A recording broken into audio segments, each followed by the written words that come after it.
Bismillahirrahmanirrahim. Elhamdülillah Rabbil alemin. Ve salatu ve selamu ala Resulillahil emin. Muhammed sallallahu aleyhi ve alihi ve sellem ve ala ali beytihi tayyibin tahirin el ma'asumin aleyhimusselam ve la'netud daim ala a'daihim ecmain minel an ila qiyavmi yevmiddin.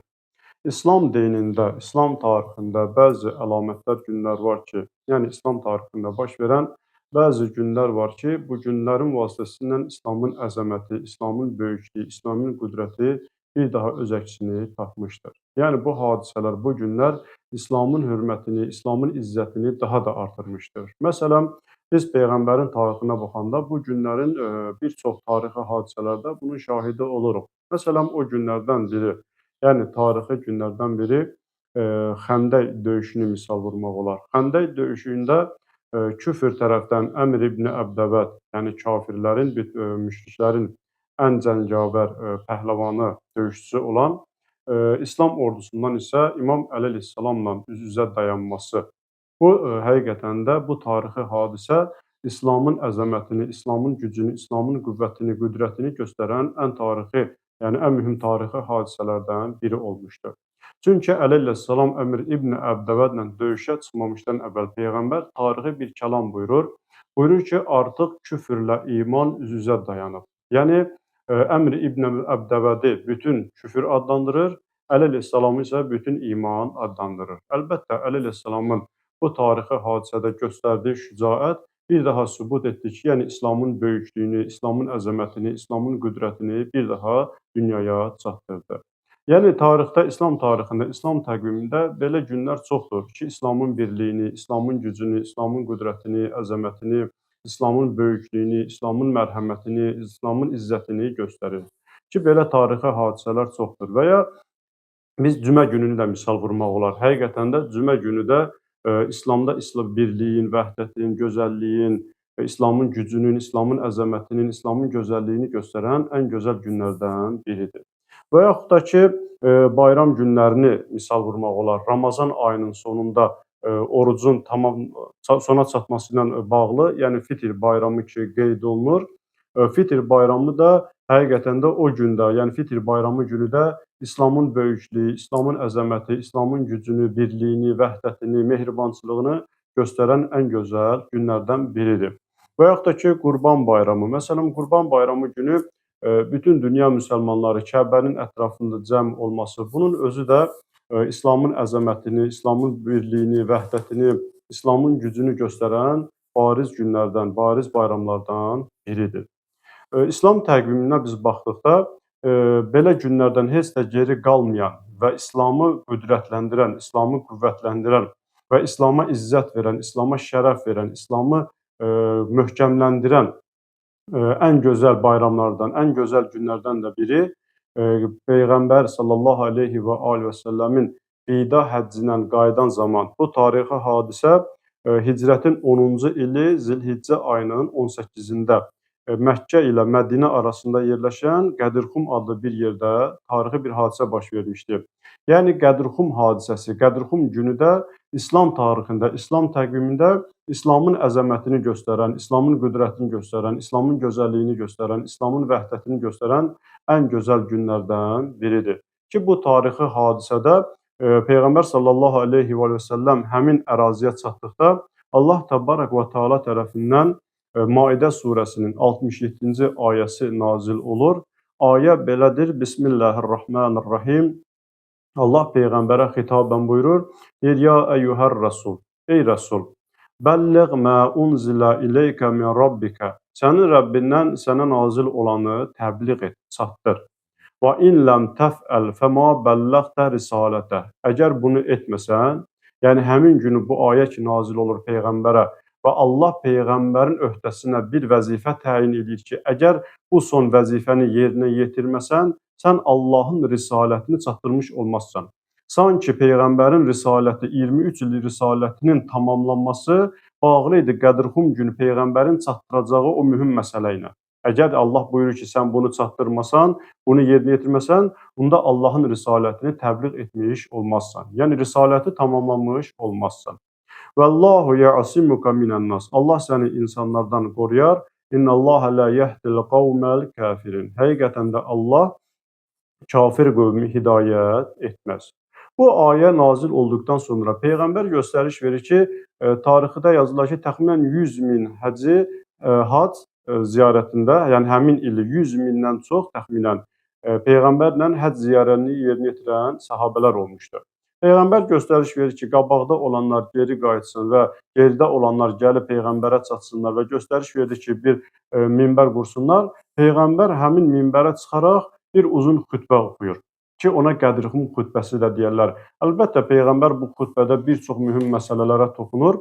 O məsələlərdən də biri Əmir-əl-Müminin İmam Əli əleyhissalamın vilayət məsələsi idi ki, özündən sonra İslam ümmətinin xəlifəsi, İslam ümmətinin rəhbəriyyət məsələsi idi ki, məhz onu orada Əli əleyhissalamın vilayətini təsdiq etməklə, yəni vilayətini cəmaata çatdırmaqla öz risalətini tamamlamış oldu.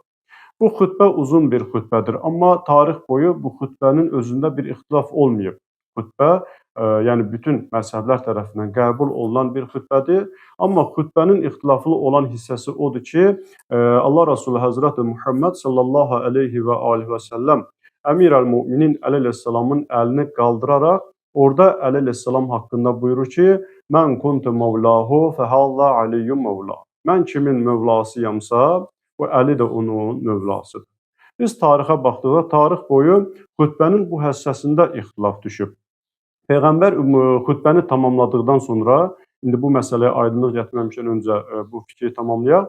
Peyğəmbər xütbəni tamamladıqdan sonra Maidə surəsinin 3-cü ayəsi nazil oldu. Yəni Peyğəmbər xütbəni tamamladı. Xütbənin içində dediyimiz Əli əleyhissalamın vilayətini də çatdırdıqdan sonra 3-cü Maidə surəsinin 3-cü ayəsi nazil oldu ki, əvvəldə dedik ki, sanki Peyğəmbərin peyğəmbərliyinin, risalətinin tamamlanmasında bir mühüm bir vəzifə var idi ki, Allah Rəsulü o vəzifəni yerinə yetirəndən sonra 3-cü ayə nazil oldu ki, Əl-yevmə əkməltu ləkum dinəkum. Artıq bugün, yəni Qədirxum günü, Zilhiccə ayının 18-i, Hicrətin 10-cu ili Allah bu ayəni nazil etməklə deyir ki, mən artıq bugün sizin dininizi kamil etdim və atmamtu aleykum ni'məti. Sizə olan ni'mətimi tamamladım. Və raditu lakumul İslamə dinən. İslam dinini də sizin üçün razı bildim. Dediyimiz kimi qayıdaq həmin o hissənin ixtilaflı olan məsələsinə ki, Peyğəmbər ki buyurdu ki, mən kuntu mevlahu fəhəzə aliyyun mevla. Burada ixtilaf bu mevla kəlməsindədir. Bəzi insanlar, yəni bəzi cərəyanlar burada mevla sözünü dost mənasında tərcümə edirlər. Əgər dost mənasında tərcümə olunsa, bunda bu kəlmənin, belə deyək, xütbənin bu hissəsinin mənası belə olar ki, mən kimin dostuyamsa, Əli də onun dostudur. Amma bəzi, yəni xüsusən də yəni Əhl-i Beytə özünü nisbət verən təriqət ki var, yəni Şiə təriqəti, burada Mevla sözünü nəinki dost, vəli, yəni rəhbər, ağa, başçı mənasında tərcümə edirlər. Əgər belə tərcümə olunsa, yəni bu məna ilə tərcümə edəsək, bunda bu kəlamın mənası belə olur ki, mən kimin rəhbəriyəmsə, Əli də onun rəhbəridir. İndi baxaq bu məsələyə. İndi görək həqiqətən də burada Mevla sözü dost mənasını ifadə edir, yoxsa yox. Yəni, əgər dost mənasını ifadə edirsə, yəni burada nə ehtiyac var idi ki, Peyğəmbər irəlidə olan hacıları geri çağırsın və geridə olan hacıları gözləsin ki, gəlsin, çatsın günün istisində Peyğəmbər uzun bir xütbə söyləsin və o xütbənin içində Əli əleyhissalamı cəmiyyətə bir dost olaraq tanıtsın. Məgər Peyğəmbər onu deməsəydi, yəni Peyğəmbərin sahabələri, Peyğəmbərə iman gətirən şəxslər, məsələn, Səlman-ı Farsi, Əbu Zər, Osman, Ömər, Əbu Bəkir, yəni bunlar ora qədər Əli əleyhissalamı özünə dost bilmirdilər. Əlbəttə ki, dost bilirdilər. Bəs burada bu hissədə Mevla sözü dost mənasını ifadə etmir. Çünki Peyğəmbər orada Əli əleyhissalamın dostluğunu deməsəydi də belə, yenə də Peyğəmbərə iman gətirən o şəxslər, sahabələr Əli əleyhissalamı dost bilirdilər. Eyni zamanda nəinki Əli əleyhissalamı, hətta bir-birlərini də dost bilirdilər. Yəni orada Əli əleyhissalamın məxsusu olaraq dost kimi Peyğəmbər dost kimi onu tanıtması, yəni bu biraz belə deyək də Peyğəmbərliyi ilə uyğun gəlməyən bir məsələdir ki, Peyğəmbər elə əvvəldən buyurub ki, dost olun, qardaş olun, möminlər bir-birinin dostudur, qardaşıdır. Yəni Əli əleyhissalamın dostluğunu deməklə burada sanki o biri möminlərin bir-birinə dostluğu olmadığını belə deyək də göstərmiş olur. Amma bu Mövla sözü heç də dost mənasını ifadə eləmir. Əksinə dediyimiz kimi Mövla sözü rəhbər, başçı, ağa mənasındadır. Biz ümumiyyətlə ərəb ədəbiyyatına baxdıqda, istər qədim ərəb ədəbiyyatında, istər müasir ərəb ədəbiyyatında, yəni ərəblərdə bir-birinə dost deyəndə Mövla sözünü işlətmirlər. Məsələn, deyəndə ki, bu mənim dostumdur, həzə Mövlayı demirlər. Məsələn, həzə sadiqi, rafiqi, bu kimi ifadələr işlədirlər. Amma Mövla sözünü bizim başa düşdüyümüz, anladığımız, yəni bizim dildə olan dost ki var, yəni dost kimi onu təqdim eləmirlər ki, bu mənim dostumdur, həzə Mövlaya. Yəni belə bir ədəbiyyatda, belə bir mətndə, belə bir yəni yoxdur ki, Mövla sözünü dost kimi təqdim olunsun. Yenə dediyim kimi, Mövla sözünün lüğəti mənasına baxanda, yəni rəhbər, ağa, ixtiyar sahibi olan, necə ki, biz İslam şəriətinə baxanda, İslam şəriətində atanın vilayət məsələsi var. Yəni atanın övladı üzərində olan vilayəti. Yəni övladın icazəsi və atanın icazəsi olmadan, valideynin razılığı olmadan övlad uşaq vaxtı, yəni hədbuluğa çatana qədər, məsələn, atanın izni olmadan bir yerə gedə bilməz. Atanın izni olmadan öz mülkündə olan puldan istifadə edilməz, təsərrüf edə bilməz. Niyə? Çünki onun vilayəti, yəni onun ixtiyar sahibi, onun ağası, onun rəhbəri kimdir? Atasıdır. Atası icazə verərsə, o bu işləri nə edə bilər? Görə bilər. Bu hədisdə keçən Mövla sözü də dediyimiz kimi rəhbər, ağa, ixtiyar sahibi mənasındadır. İndi biz Qurani-Kərimə baxdıqda, Qurani-Kərimdə bir çox ayələrində Mövla sözü, yəni vəli sözü keçir, vəli ifadəsi keçir. Ki, Qurani-Kərimin bir çox ayələrinə baxanda və onu həqiqətən də imanla, vicdanla təhlil eləyəndə görürük ki, Qurani-Kərimdə işlənən vəli sözü heç də bizim işlətdiyimiz o dost mənasını yox, elə həqiqətən də rəhbər, ixtiyar sahibi, başçı mənasını ifadə edir. O ayələrdən biri Bəqərə surəsinin Maidə surəsinin 55-ci ayəsini misal vurmaq olar. Ayədə buyurur ki, Allah təbarək və teala İnnəmə vəliyyukumullahu və rasuluhu vəllezine əmənullezine yuqimunəs-salata və yu'tunəz-zakata və hum rakiun. Ayədə belə tərcümə olunur. Yalnız, yəni həqiqətən, yalnız və yalnız sizin vəliniz Allah, onun rəsulu və o şəxslər ki, iman gətiriblər, namaz qılırlar və ruku halında zəkat verirlər. Yəni, sizin vəliniz yalnız və yalnız Allahdır, onun peyğəmbəridir və bir də namaz qılıb, yəni iman gətirib, namaz qılıb, ruku halında zəkat verənlərdir. İndi biz hələ bu ayənin nazil olma səbəbini bir kənara qoysaq, yəni hələ onu müzakirə eləməsək, sadəcə olaraq ayəni, yəni bu ayəni qrammatik cəhətdən təhlil eləsək, yenə də görürük ki, burada işlənən vəli, yəni Mövla sözü, vəli sözü heç də dost yox, rəhbər, başçı mənasında gəlir. İndi ayənin ərəb dilindən olan bir qrammatik izahatına baxaq. Ayədə birinci keçir ki, innəmə.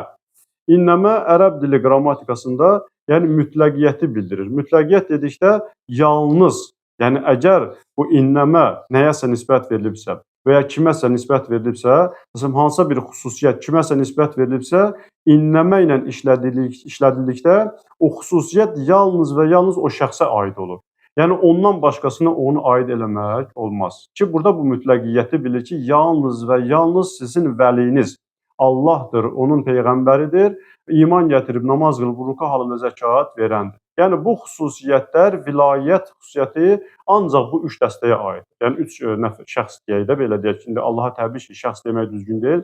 Yəni, Allaha məxsusdur, peyğəmbərə məxsusdur, bir də peyğəmbərdən sonra əhl-i-beyt imamlarına. Kim məxsusdur ki, ancaq və ancaq vilayət məsələsi, yəni mütləq rəhbərlik, ixtiyar sahibliyi məsələsi bu üç şəxs dəstəyə aiddir. Biz o ayədə işlənən vəli kəlməsini əgər o bəzilərin məna verdiyi kimi dost kimi götürsək, desək ki, sizin dostunuz yalnız və yalnız Allah, peyğəmbər və ruku halında zəkat verəndir, onda belə nəticə olunur ki, qiyamətə qədər möminlərin dostu, möminlər bir-birinə dost deyil.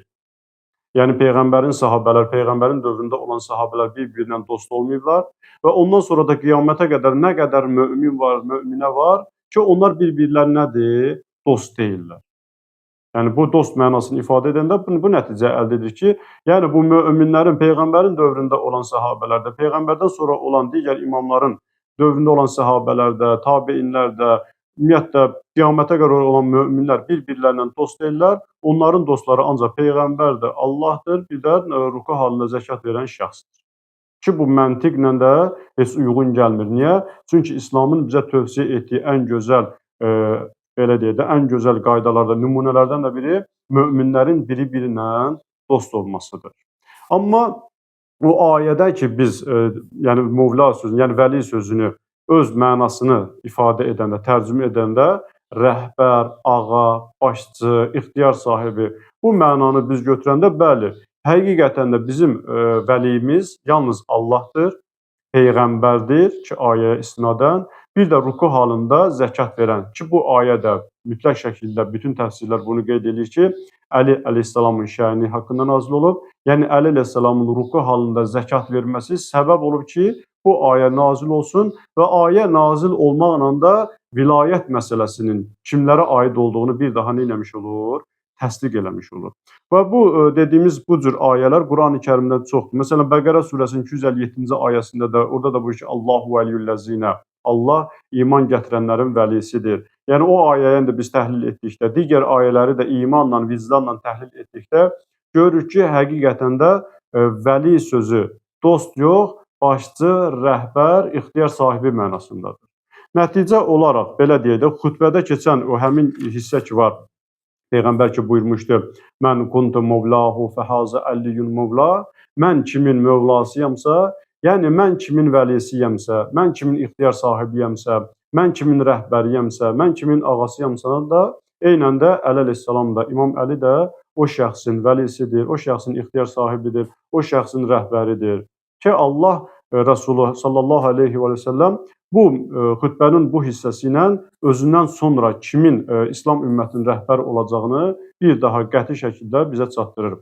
Və bu hissə, yəni deyə belə deyək də, xütbənin elə məhz bu hissəsi Əli əleyhissalamın vilayətinin bir daha təsdiqlənməsi bu günü bizlər üçün nə edir? Yəni Qədrxum günü bizim üçün əzəmətli edib, Qədrxum günü bizim üçün böyük bir gün qərar verib və bu gün həqiqətən də qəlbində Əhl-i Beytə sevgisi olan şəxslər üçün ən gözəl günlərdən, ən gözəl bayramlardan biridir ki, bu günə vilayət bayramı da deyirlər. Allah təbarək və teala bizləri Qurandan, Peyğəmbərdən və Əhl-i Beytdən uzaq salmasın. Əssalamu aleykum və rəhmətullah və bərəkətuh.